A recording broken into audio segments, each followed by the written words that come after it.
모두 발언 잘 들었습니다. 의사 발언, 진행 발언을 하겠는데요. 후보자의 자료 제출 태도와 관련해서 좀 한 말씀 드리도록 하겠습니다. 지금까지 인사청문회를 앞두고 제출한 자료 제출 태도에 대해서 후보자가 좀 무엇을 감추려고 하는가 하는 의구심을 가질 수밖에 없는데요.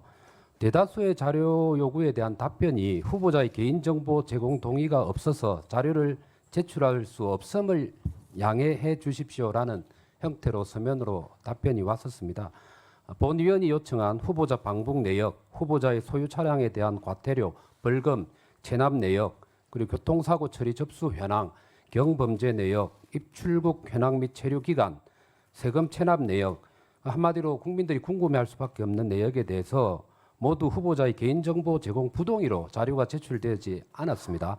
그런데 문제가 되는 것은 그 이후에 후보자 태도가 더 어이가 없습니다.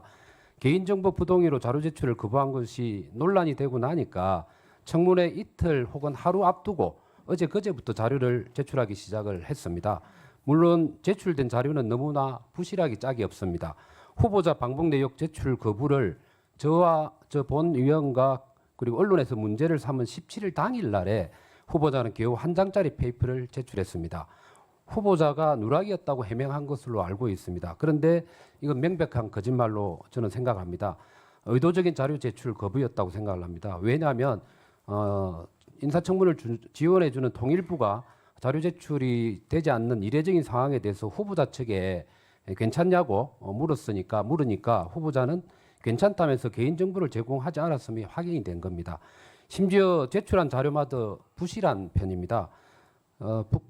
방북 관련된 자료를 요구했는데 언론에도 나왔던 2000년 6.15 남북 정상회담 특별 수행 자극의 방북은 빼버리고 제출이 되었습니다. 실수인지 알 수는 없습니다만 자료를 받는 위원회 입장에서는 상당히 부실한 자료 제출이라고 볼 수밖에 없습니다. 그리고 국민의힘 보좌진들이 부실한 자료 제출에 항의를 하니까 인사청문회 하루 전날인 어제 미제출한 자료 전부 다 아닌 일부만 또 제출한 걸로 알고 있습니다. 의도적으로 뭉개려다가 논란이 일어나니까 찔끔찔끔 제출하는 건 아닌지 의구심을 가질 수밖에 없고요. 그리고 또 인사청문회가 가까워져서야 그것도 야당이 강하게 항의를 하니까 마지못해서 부실하고 또 전부 다 아닌 일부만 제출하는 후보자의 모습은 누락이나 실수도 아닌 불순한 의도가 있는 게 아닌지 질문을 하지 않을 수밖에 없습니다. 또 후보자는 본인 스스로 자랑해온 대북 전문가 아닙니까? 그런데 서해 공무원 피격 사건 등 대북 이슈에 관한 입장을 물었는데 답변이 하나같이 관여하지 않아서 모른다. 이러한 소신을 물었는데 1분 도시. 예, 1분만 좀. 네, 그래. 마무리하시고. 예, 그 일을 하지 않아서 답변을 못 한다는 게 말이 될 수가 없습니다.